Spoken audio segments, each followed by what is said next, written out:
Hi students, today we are going to do the chapter The Third Level from the book Vistas, written by Jack Finney. Walter Braden Jack Finney was an American writer, mainly known for his contributions to the science fiction genre. He is the author of time travel novel Time and Again and the science fiction thriller The Body Snatchers. Jack Finney first showed an interest in time travel in the short story collection The Third Level. It includes stories about a commuter who discovers a train that runs between New York and the year 1894. Is time travel possible? It is mind-boggling to think about time travel. What if you could flip a switch and go back in time? It's right up there before you make a choice, flight or invisibility. The chance to travel in time, to revisit the past and alter the future. What if you could return to some point in the past and do something different? Would you undo a historical tragedy? Relive your glory days? Make a different choice? Or would you leave it alone, secure in the knowledge that you can't change the past but are responsible for your future? Well, the lesson we are going to do today is based on time travel. There is a transition of protagonist between present New York to past Galesburg. This lesson is based on the theme of time travel and escapism. Time travel basically means travel through time into past or the future. In this lesson, the protagonist wishes to escape into the old world of 1894 in order to lead a peaceful life in Galesburg. According to him, it was a place where people were leading a peaceful life in big houses. So we can say that Charlie, who is the protagonist, wants to escape to the world of fantasy. The story also dwells on the theme of escapism. Escapism means to avoid boring and unpleasant aspects of daily life, typically through activities involving imagination or entertainment. In this lesson, the protagonist Charlie, through his hobby of stamp collection, transports to the real past. It was an effective way to keep the past alive.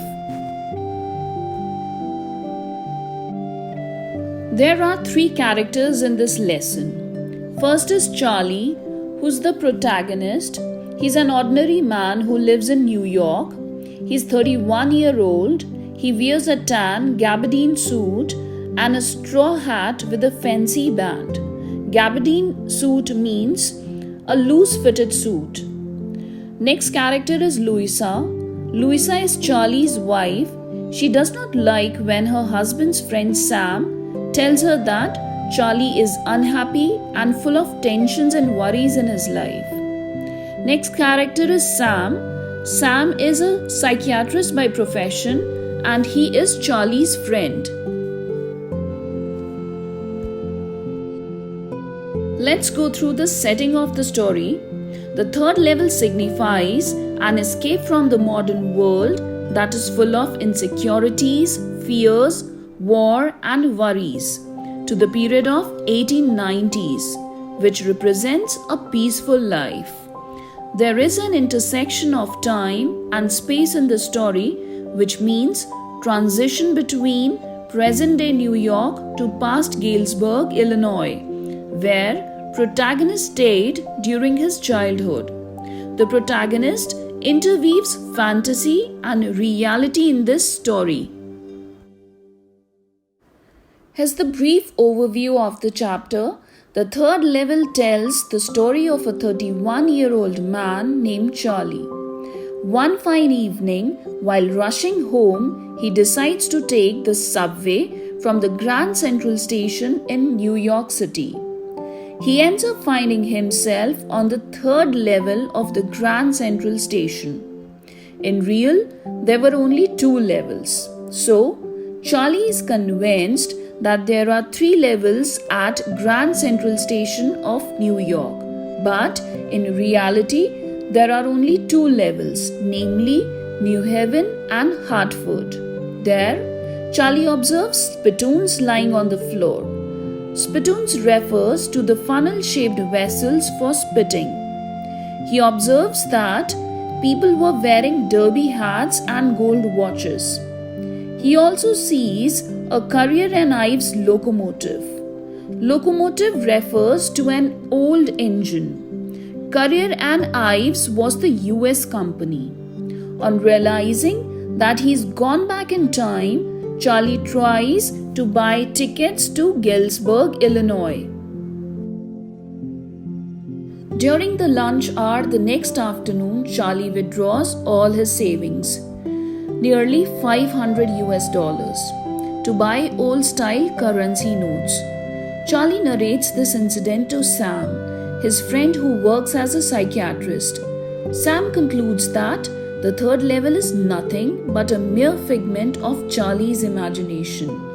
The miseries which the modern world, full of war, worry, and terror, had to offer made Charlie hallucinate about the existence of the third level. It means that it was Charlie's false perception. Charlie succeeds in finding an evidence related to the third level's existence.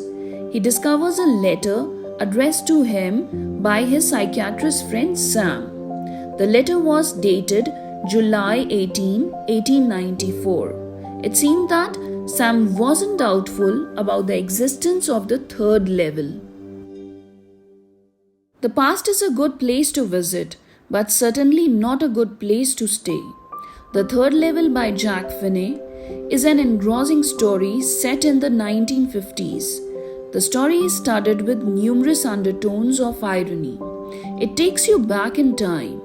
It was a world when people hadn't seen two of the bloodiest wars in the history of mankind.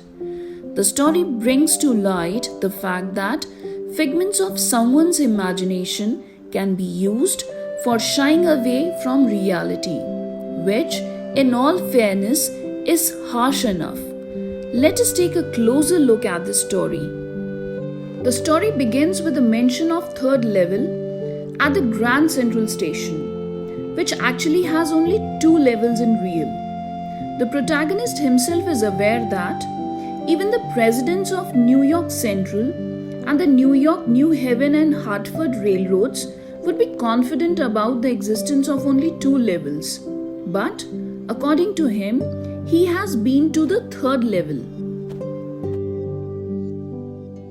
Considering the entire scenario, Charlie, the protagonist, speaks to his psychiatrist friend Sam. He explains that Charlie was experiencing a waking dream wish fulfillment, or, in other words, hallucination, which means false perception. An experience in which you see, hear, feel, or smell something that does not exist. In this lesson, the protagonist feels that he has been to third level of the Grand Central Station, which only has two levels in reality. According to the psychiatrist, Charlie was unhappy, and this fact was not liked by Charlie's wife. Charlie lives in New York. The city is full of insecurities, fear, war, worries, stress and tension. People feel unsafe and troubled, so they want to escape to some peaceful world. So this was the case with Charlie also. Charlie agreed with what his psychiatrist friend had to say, but he still found it strange that he had been to third level of the Grand Central Station. Upon explaining further, it became clear that it was the burden of all the modern problems that were pushing him to experience the false world, which did not exist in real. He tends to escape the harsh realities of the present world. Maybe he is not able to cope up with them. So, he indulges in waking dream wish fulfillment. Charlie begins to believe in the possibility that he has been experiencing all this to escape the harsh realities of the modern world. His friends agree to it as well. Even Charlie's stamp collecting is a sort of shelter he adopts in order to feel protected. So, it can be said that the art of collecting stamps transports us into real past. It is one of the effective and common ways to keep the past alive. So, this hobby helped Charlie to revive his memories. On the other hand, he starts thinking that his grandfather started his stamp collection in days where they had not seen the consequences of war and there was peace, harmony, and security. Therefore, he thinks that his grandfather didn't need any refuge from reality, as during his time things were pretty nice and peaceful. The word refuge refers to the state of being safe or sheltered. So this means that Charlie's grandfather must have not been in any insecurity during his time. The collection, moreover, was amazing, with blocks of 4 of practically every US issue, first day covers, and so on. He further tells that even President Roosevelt collected stamps. Block of 4 means a group of 4 unseparated stamps. They are rarer than individual stamps. When the new stamp is issued, the stamp collectors buy that stamp and affix them to the envelope on the very first day of the sale. The new stamp gets the postmark and the date. It is called the first day cover. Charlie found this type of cover in his stamp collection. Charlie starts explaining what exactly happened and begins with how he chose to take the subway to his apartment instead of the usual bus after a late night shift. He did it in order to save time. He describes himself as an ordinary man of 31, dressed in a tan gabardine suit and a straw hat with a fancy band. It was so ordinary that he could see other similar men at the station. He explains how he was in his normal state of mind and not wanted to escape anywhere. All he wanted was to be with his wife Louisa at that hour. So, Charlie doesn't understand why this happened with him. The word gabardine refers to a smooth, durable cotton cloth or a loosely fitted garment.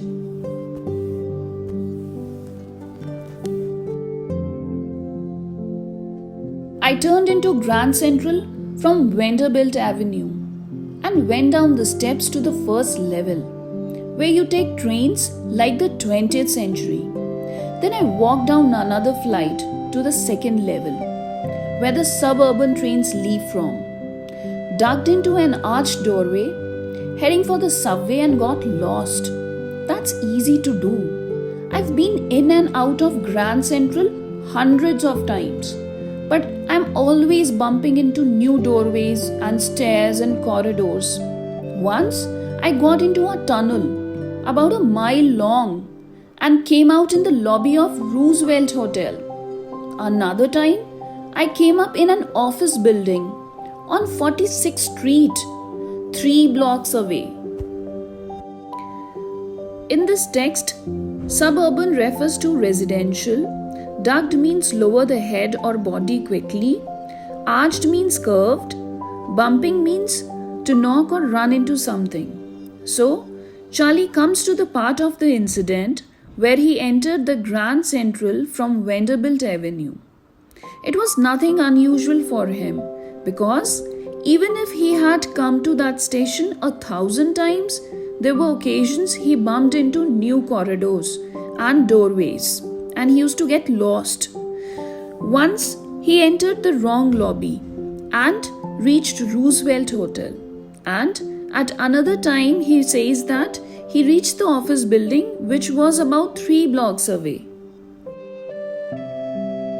Sometimes I think Grand Central is growing like a tree, pushing out corridors and staircases like roots.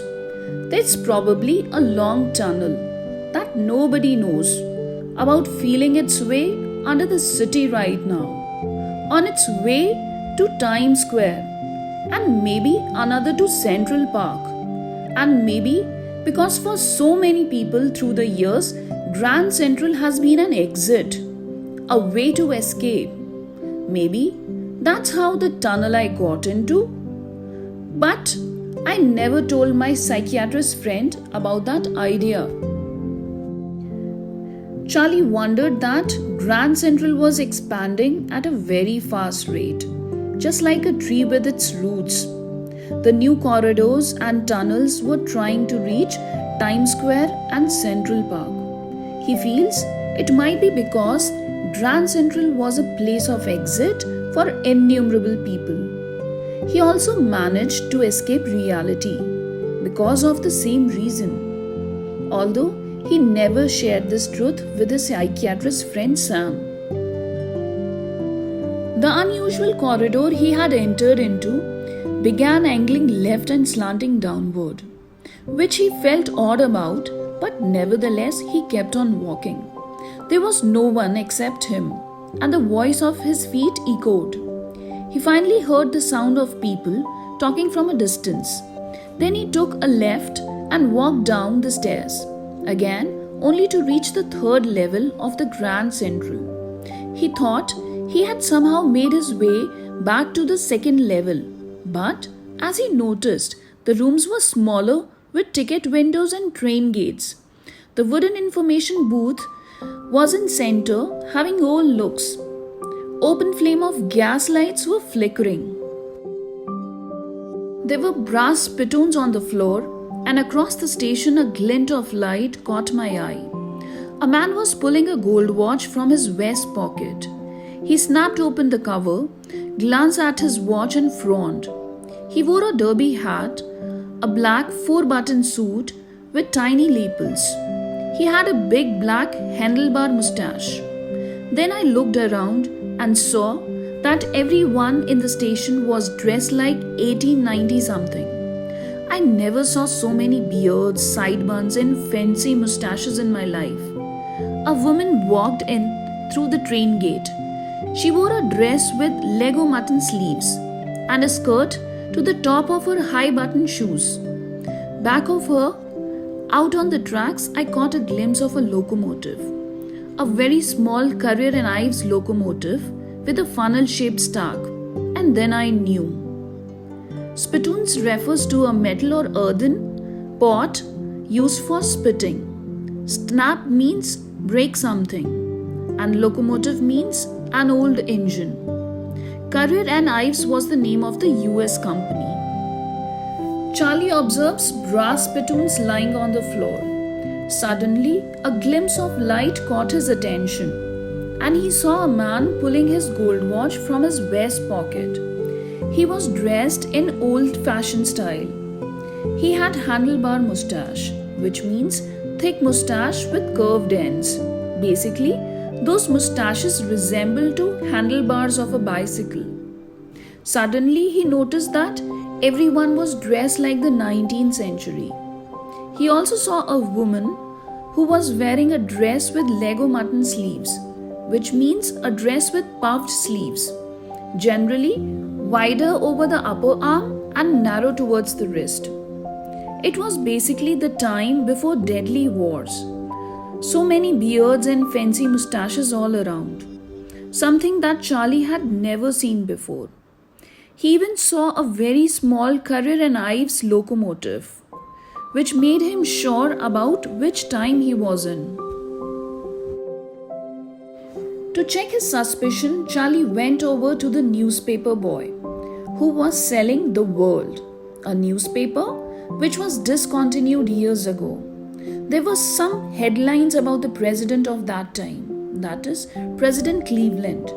The date on the front page was also June 11, 1894.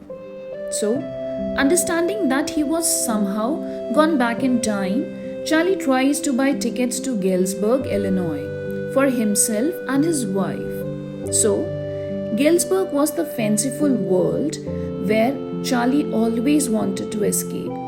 A wonderful town with big old frame houses, huge lawns, and tremendous trees. He paid in the currency of the present world, which was totally different from 1890s world. On seeing the big notes, the clerk got stunned, and he thought that Charlie was trying to cheat him. He threatened Charlie to get him arrested. Charlie left and fled for old-style currency. So, the clerk did not accept his 1950s style money. The next day, Charlie withdraws all his savings, nearly $500 to buy old-style currency notes. But unfortunately, he could never find the way to the third level corridor again, despite hard efforts.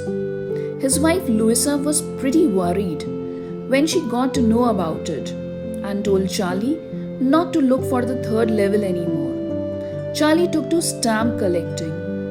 One day, while looking through his collection, Charlie noticed a first day cover, which he believed not to have noticed before. This cover was addressed to his grandfather and mailed to him at his home in Galesburg. It was on July 18, 1894. Definitely, his grandfather must have put it in his collection, and the same must be lying there since long, as it was a first day cover. Consequently, it was not opened. Somehow, Sam the psychiatrist disappeared out of blue. Charlie suspected that he had gone to Galesburg. He finds himself in the time space of 1894. On opening the envelope, he found that it had a letter from Sam. He had reached Galesburg and was living very happily. He had found the place very charming, peaceful, and serene. It was also written in the letter that Charlie should look for the third level and come to Galesburg. In other words, the letter appeared to be Charlie's imagination, like his escape into the third level. The psychiatrist, who was his friend, too had warned him that his stamp collection was a mode of escaping into the past. There's a text in the end of the lesson wherein Charlie says about Sam that he certainly can't go back to his old business, not in Galesburg, Illinois, in 1894. This means that for Sam and Charlie, Galesburg was a place where people had very leisurely lifestyle. There were no competitions among them. They liked sitting in their lawns and enjoying together in each other's company. So everything was well placed and well settled with complete mental peace. They had no tensions, stresses, or embedded fears in their minds, and thus no mental ailments. Sam, being a psychiatrist, would not find any patient there.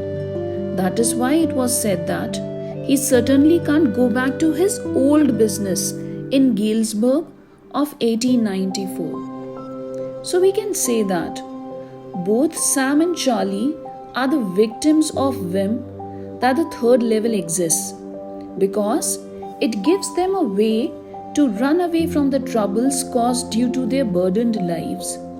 The concept of peaceful life in Galesburg attracts them to be there. So they imagine themselves in Galesburg, living with comfort and peace.